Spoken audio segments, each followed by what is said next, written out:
Joining a professional body has never been more important. Join thousands of other professionals just like you who are getting ahead with CIHT membership. Go to the CIHT website and discover exclusive resources and why the leaders and future leaders of the sector are members with CIHT. Welcome to CIHT Podcasts. A focus on people is central to the future of mobility. Behavioural and social science can help us better design our built environment and its transport system around users, and allow technology to improve the lives of individuals and society. These are the words of Sir Patrick Vallance, the government's chief scientific advisor, and now very familiar with people due to his role in supporting the UK government to address the COVID-19 pandemic. He wrote that back in 2018 for the Government Office for Science report, A Time of Unprecedented Change in the Transport System. And since then, I guess we have been in a situation of unprecedented change, perhaps more so than ever. And right now, it's a good time to explore behaviour change for net zero mobility. I'm delighted to be joined by a psychologist who this year received an MBE in recognition of work she has led on behaviour change and public engagement towards more sustainable futures. Welcome to the CIHT podcast. I'm your host, Justin Ward, and today we're joined by Professor Lorraine Whitmarsh, Director of CAST and University of Bath's environmental psychologist. So firstly, congratulations on your New Year's honour. And in light of this, a kind of New Year themed based thing, and based on your knowledge of how people behave, perhaps you could start off by giving any advice to people who have made a New Year's resolution and how to make a success of those, particularly around sort of any evidence that we have around forming lasting habits. Yeah, well, thank you very much, Justin. Great to be with you today. That's right. Yeah, at this time of year, a lot of us do make New Year's resolutions, and often we find that they can be very difficult to stick to. And there can be a number of reasons for that. Sometimes we make them at a very sort of abstract level. So we say something like, I want to be greener or I want to be healthier, but we don't really say specifically what that looks like. So the more concrete we can be, the more specific, the better, the more likely we are to stick to our habits. Also, we don't necessarily think about how to reward ourselves from our new habits as well. And so factoring in reward can be a really important thing. So thinking about giving ourselves little treats as well. Our research does focus quite a lot on habit because a lot of our behaviour is habitual. And particularly a lot of our travel behaviour. So we, travel to work the same way. Usually we don't sort of weigh up the different options for getting to work. We'll go in the same way that we always do. And similarly to shops and other places that we need to go to. Habits are really difficult to break because they are kind of unconscious routines that we get into, so we don't necessarily pay attention to alternative ways of doing things.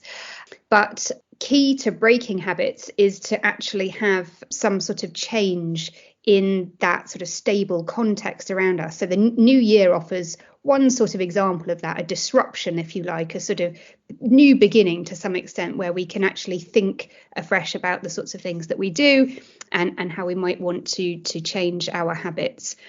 It takes up to 3 months to establish a new habit.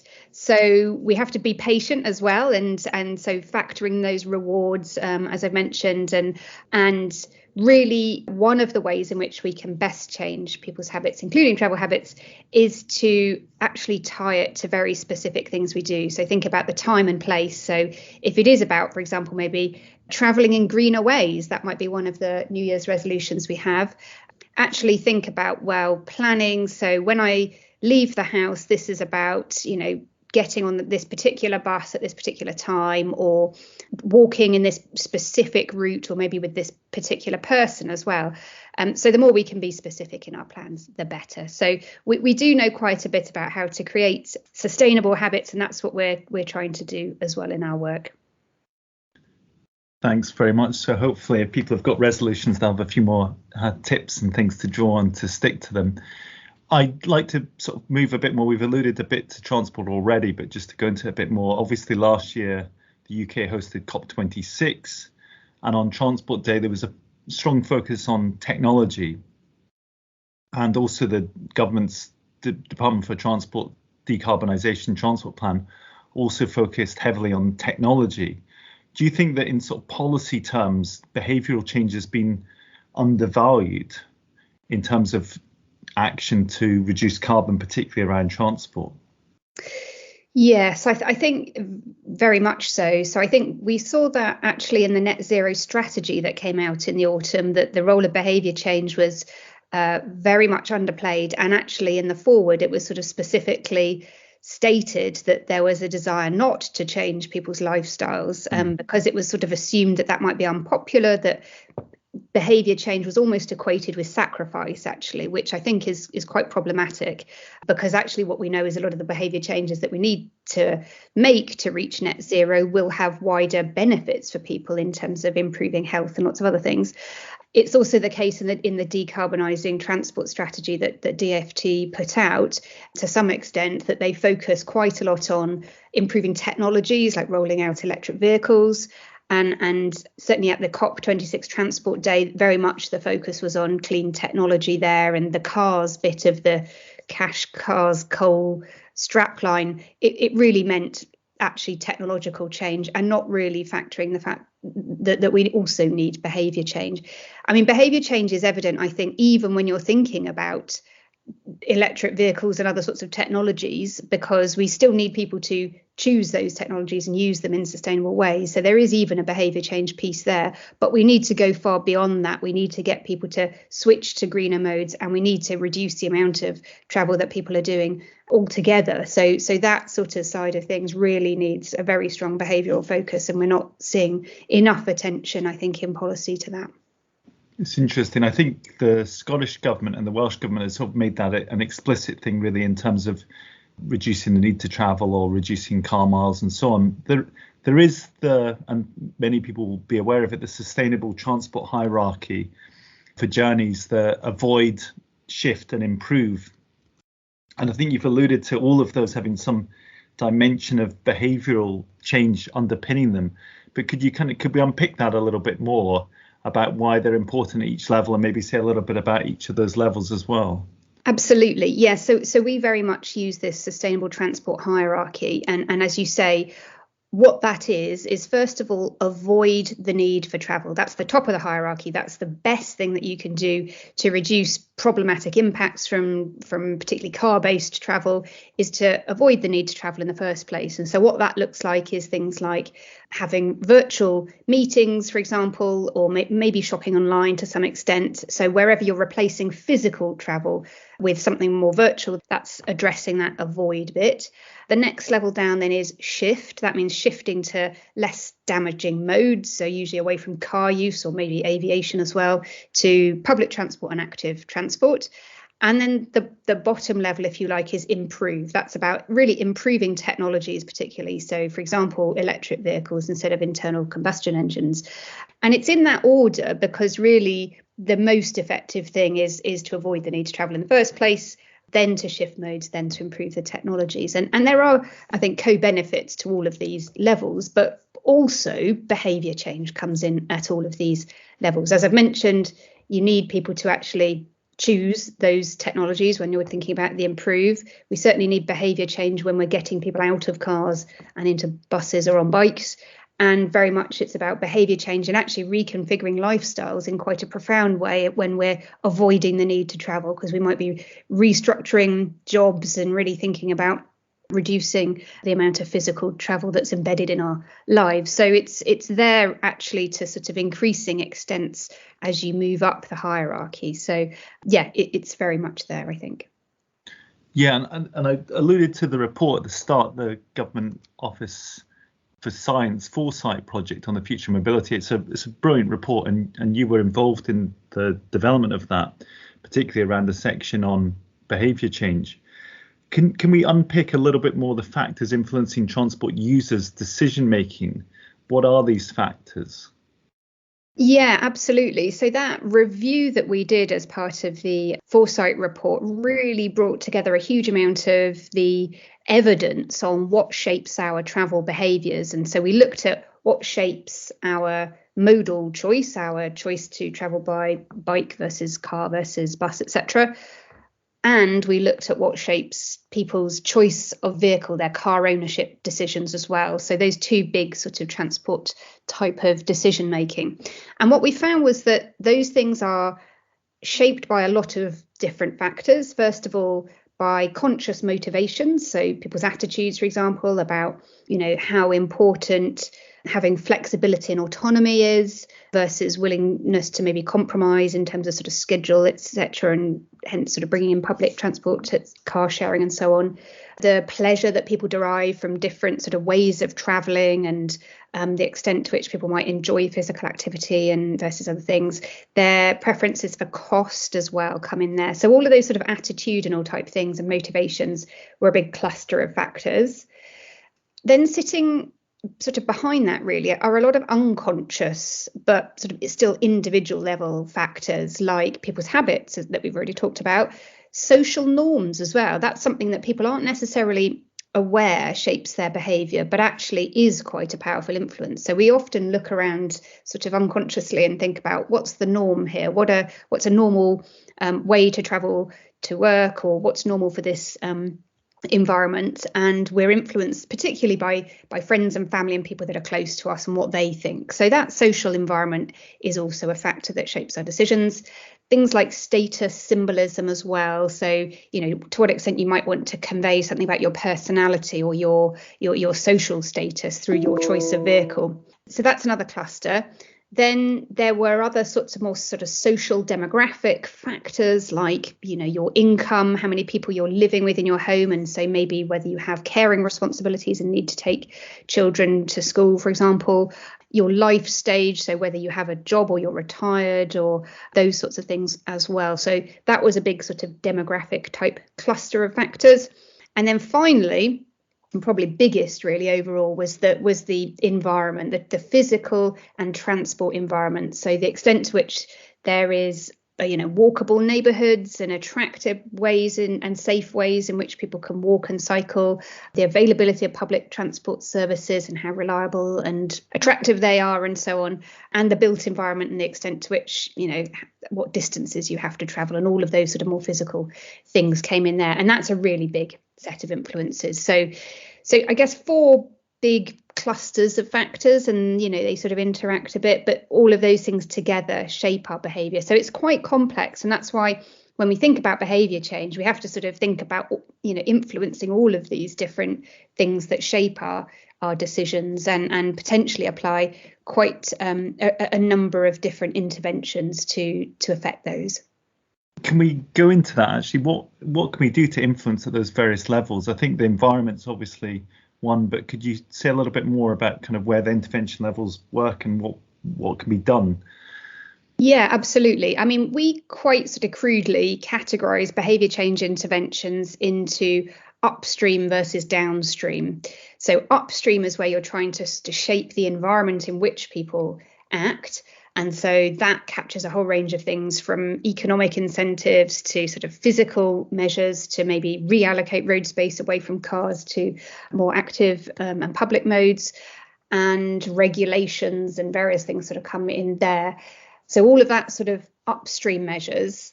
Downstream measures are more kind of information based very, very often there, where you're trying to actually shape the individual's decision making directly. And so things like adverts or information campaigns or anything sort of informational like that tends to come into that category.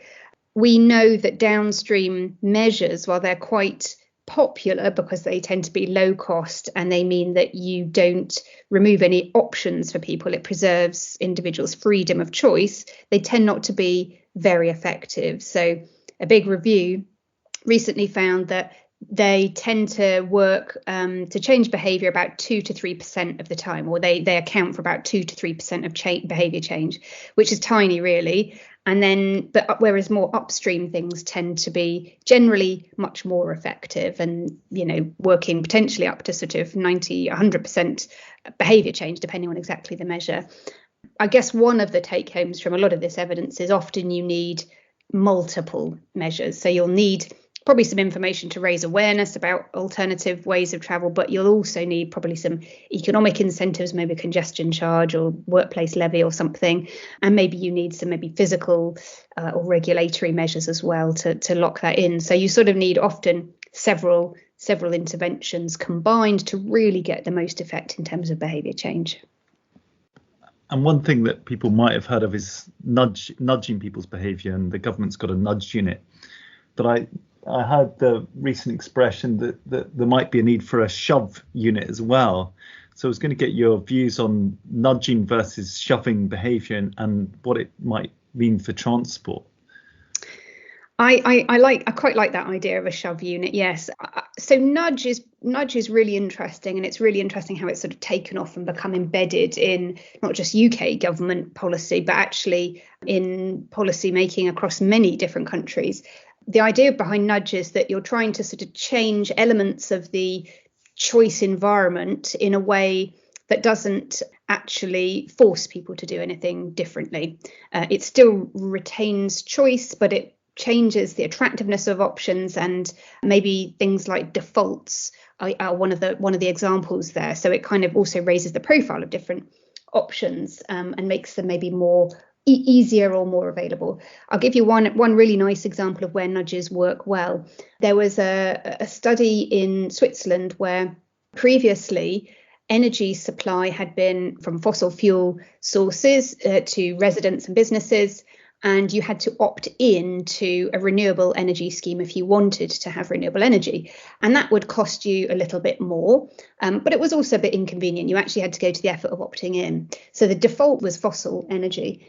Now they switched that so that the default became green energy, and everybody was put on a renewable tariff. And that was actually slightly more expensive for people, but that was the default, and they could opt out and get the slightly cheaper fossil tariff if they wanted to. And what they found was that actually people are just so used to sticking with defaults that the percentage of people that had previously opted in to get renewables was about 3%. When the renewable tariff was the default, it went up to almost 90% of people stuck with that renewable default. So that's an enormous change from 3% to 90%. And that lasted for at least 4 years when they did a follow-up. So that's a brilliant example of where a nudge is super simple and it works. And it's a really acceptable way of changing behaviour because you still preserve people's choice. They can opt out if they want to. But in the case of transport, it's not that easy to apply nudges because it's such a type of behaviour which is driven by the physical environment around us and the availability of public transport services and the attractiveness of those things, that it's difficult to imagine how you could say make travelling to work on a bus the default, that people wouldn't sort of notice that. It really does take quite a lot of conscious change by people if they want to change their travel behaviours, and in that sense nudging isn't going to be probably the best approach to use. And it might kind of help people a little bit in terms of some of the sort of choices they make. And I'm just trying to think about sort of how maybe choosing an electric vehicle, there might be ways in which some of the ways in which the information is presented could be done in a way that makes it more attractive and highlights what other people are doing. So those are sort of nudgy type things. But generally speaking, if we're really talking about modal shift and we're talking about reducing the amount of travelling that people do, nudging isn't really going to work. So yes, you need a much sort of stronger set of policy measures, much more sort of coercive, if you like, interventionist, and you need to bring people with you in that sense. You can't do it under the radar and hope they don't notice. You're going to have to engage with people in a very conscious way, and otherwise you get probably public backlash, as we've seen with some of the kind of local policies around livable neighbourhoods, low traffic neighbourhoods, is you can't just impose that top down. You actually have to have that much more engagement approach to work with communities, to take them with you. So it's a really different approach, probably shoving, but in an engaged and deliberative way, if you like. I like that, in an engaged way. How the low traffic neighbourhoods, you mentioned that, and that was certainly one of the more divisive transport developments over the last couple of years. I know from a sort of climate action, citizens' assemblies have been something that seem to be quite effective, and that kind of balance of where you have some disagreement or division and how people can then talk their way to a consensus. Do you see those as being quite an effective mechanism, particularly sort of addressing behaviour change around about sort of climate action? I definitely do. Yeah, I think I've been involved in a number of citizens' assemblies, including the UK one and many local ones, actually. And transport is often one of the topics that we've been looking at, amongst others that are broadly sort of climate related.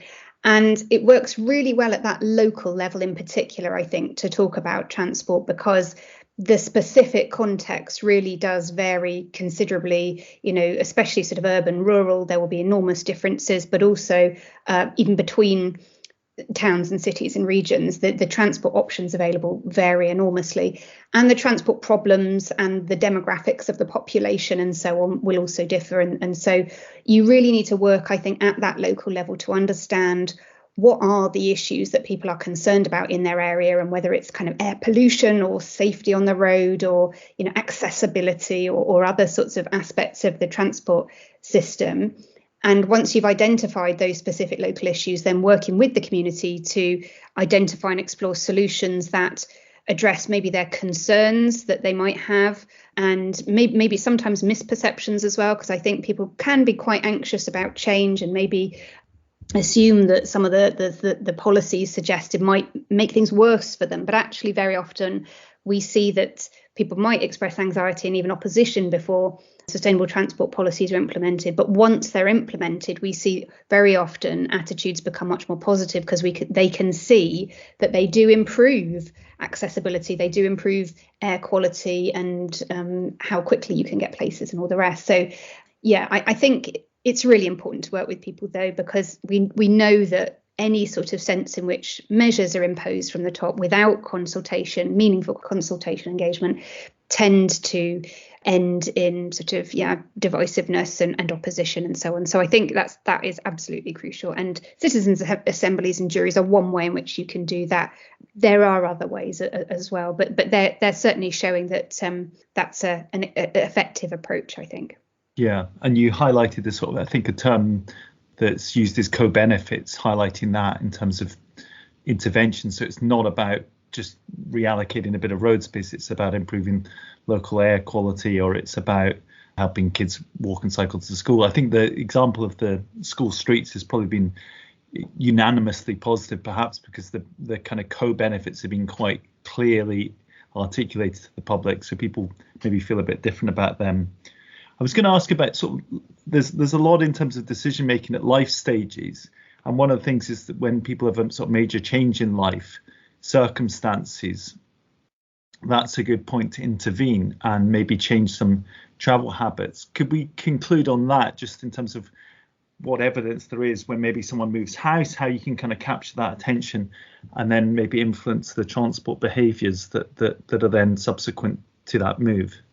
Absolutely. So we talked about habits and how habits are such a big barrier to behaviour change. And part of the reason for that is really because when you have a habit, you're sort of on autopilot and you're not paying attention to information or incentives or other things that might actually persuade you to do something differently. But there are times in our lives when our habits are weakened or disrupted, and some of those can be quite sort of predictable and others might be unpredictable. So examples of more sort of predictable life stage things are, yes, when people move house, or maybe they have a child or they retire, those sort of life stage type events. You can plan and you know that there will be significant disruption. And if you intervene at the point of immediately following or perhaps just before that disruption, we know that those interventions tend to work much better than if you're using the same intervention at a time when people have very strong habits that sort of mean they're not open to changing. And there are a couple of studies that look at this in relation to sustainable transport, where, for example, they gave residents in one German city a free pass to try the bus for a day and some information about their local bus services. And they gave that low cost, simple intervention to people that had moved house in the last few weeks and a group that had not moved house recently. And they hypothesized that the relocators, because they didn't really have very strong travel habits established, would be more open to trying the bus. And in fact, that's exactly what they found, was that bus use more than doubled amongst that group, whereas it didn't significantly change amongst the group that got the same intervention but had strong habits that sort of stopped them from doing things differently. So we can actually, that means, use our interventions much more effectively, target them to those times when we know people's habits are weaker, and that will be much more effective. We've obviously had COVID, and that's an example of an unplanned disruption. But we've already seen that even without sort of necessarily, planning that enormous amount of disruption, people have changed their travel habits very significantly. And now we have an opportunity potentially to lock in some of those changes to in some cases, to sustainable modes. And that's where, there's the decision needs to be made as to whether we do keep some of these temporary road closures and other things that we saw during the COVID restrictions in the longer term. But the general point is really these times when habits are very disrupted offer huge opportunities to intervene to change behaviour in more effective ways. Great. Well, thank you so much for your time. I guess reflecting back as a new year, perhaps, and also with all the changes due to COVID, and also with the idea of reducing people's carbon emissions, that there's a lot to digest there and think about what people do personally as well as on a wider societal level. So thank you for all your insights and time. That was Professor Lorraine Whitmarsh. Thank you very much, Lorraine. Thanks, Justin. Joining a professional body has never been more important. Join thousands of other professionals just like you who are getting ahead with CIHT membership. Go to the CIHT website and discover exclusive resources and why the leaders and future leaders of the sector are members with CIHT.